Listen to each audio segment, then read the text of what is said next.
Urbano de Loya, nuestro padre, nos llevó con sus crónicas a recorrer las calles de Puebla, narrando durante más de una década la vida cotidiana y los hechos heroicos de esta ciudad. Ahora, 30 años después, nosotros continuaremos su legado y crearemos con ustedes uno nuevo. Yo soy Luzaida de Loya. Yo soy Guillermo de Loya. Y esto es Puebla de nuestros amores.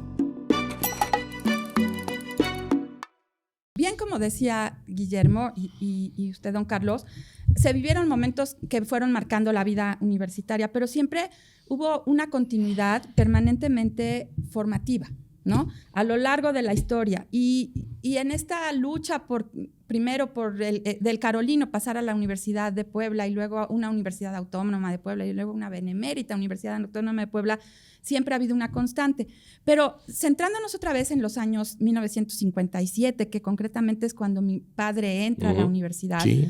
Puebla era una ciudad muy pequeña todavía, de aproximadamente 250,000 habitantes. Lo más lejos era ir a Santa María. Claro. Ir a San Baltasar era ir de ya viaje. Era excursión. Ir a Cholula era ir en tren, hasta los despedían con pañuelo. Fíjese, todas las facultades, como decía, estaban congregadas en el Carolino. Había más o menos 2,500 alumnos, más o menos en esa época.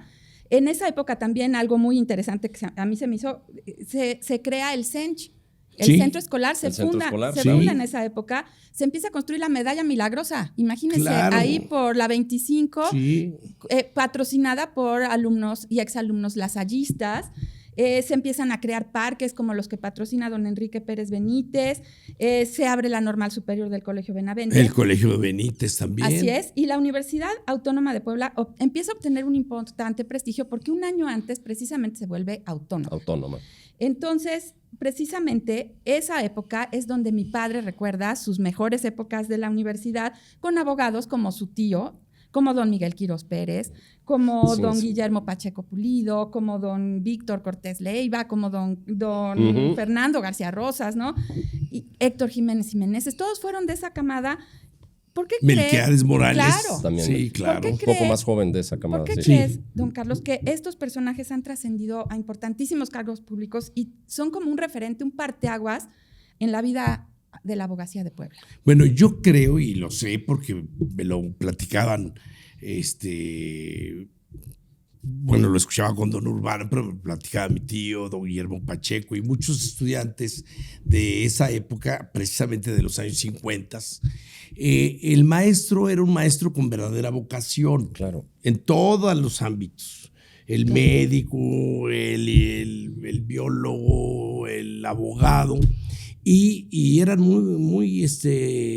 tenían mucho rigor para dar sus clases. Primero llegaban temprano, no permitían que el alumno que llegara tarde entrara para que se educaran. Había una gran disciplina, pero lo que campeaba eran los conocimientos y los antecedentes que tenían los maestros en su bagaje. Era otro tipo de enseñanza, jurídico. ¿no? Digo, era otro tipo Entonces, el que didáctica. quería ir a estudiar una disciplina, verdaderamente aprendía. Claro. Y entonces, ¿qué es lo que pasaba? El colegio, la escuela, las escuelas se volvían un semillero de grandes médicos, ¿no? Acuérdense de grandes abogados, de grandes ingenieros. No había, por ejemplo, las especialidades en medicina.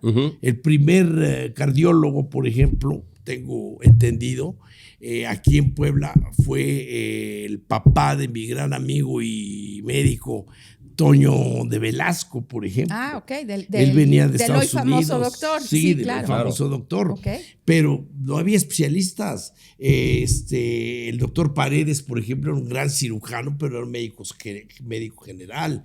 ¿Qué es lo que pasaba? Había un gran compromiso contigo mismo.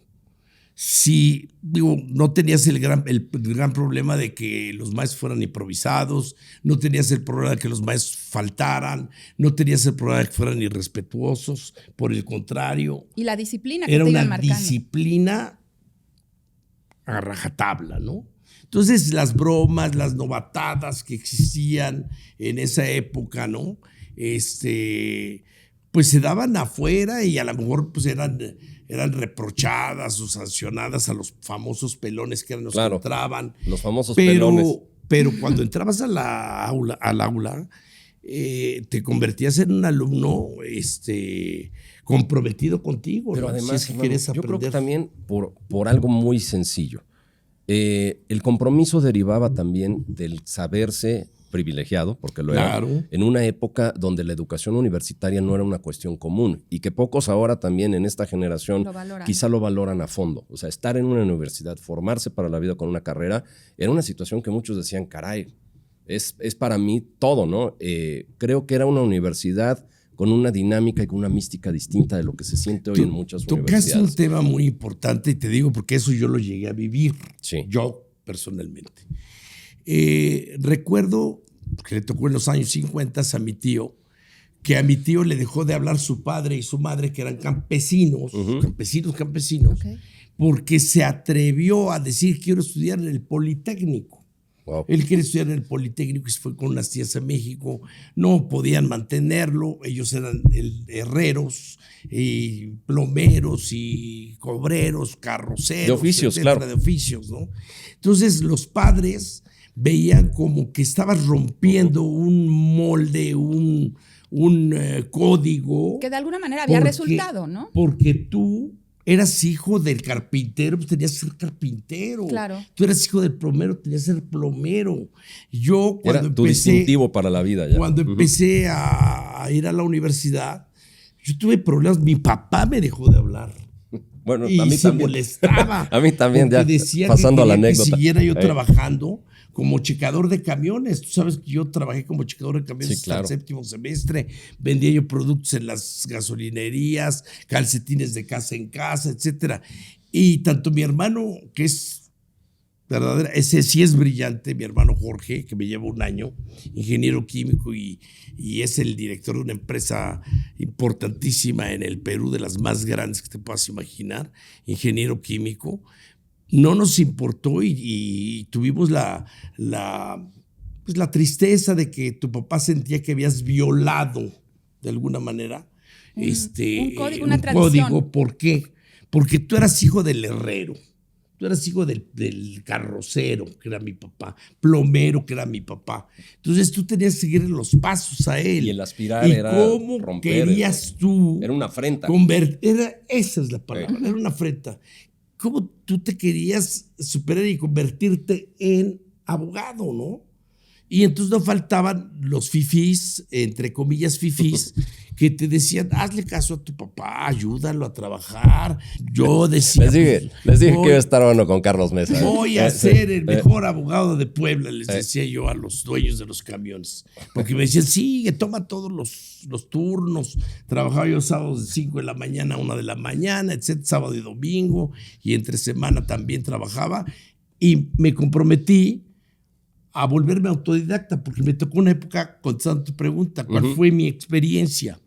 Hablamos ya de la experiencia de los años 50, ¿no? De que platicaba mi tío que se iban ahí a San Francisco con su código civil y los de medicina con sus libros de anatomía a estudiar para los exámenes. Y entonces decían, los de medicina decían, mira su librito. No, pero los que somos abogados como tú, un artículo te puede llevar a hacer 20 libros, 100 libros. Claro. Entonces, la situación era muy diferente. Yo me convertí en autodidacta. ¿Por qué? Porque yo sí era disciplinado y llegaba yo antes de las 7 de la mañana y resulta que el maestro, no voy a decir los nombres, sí.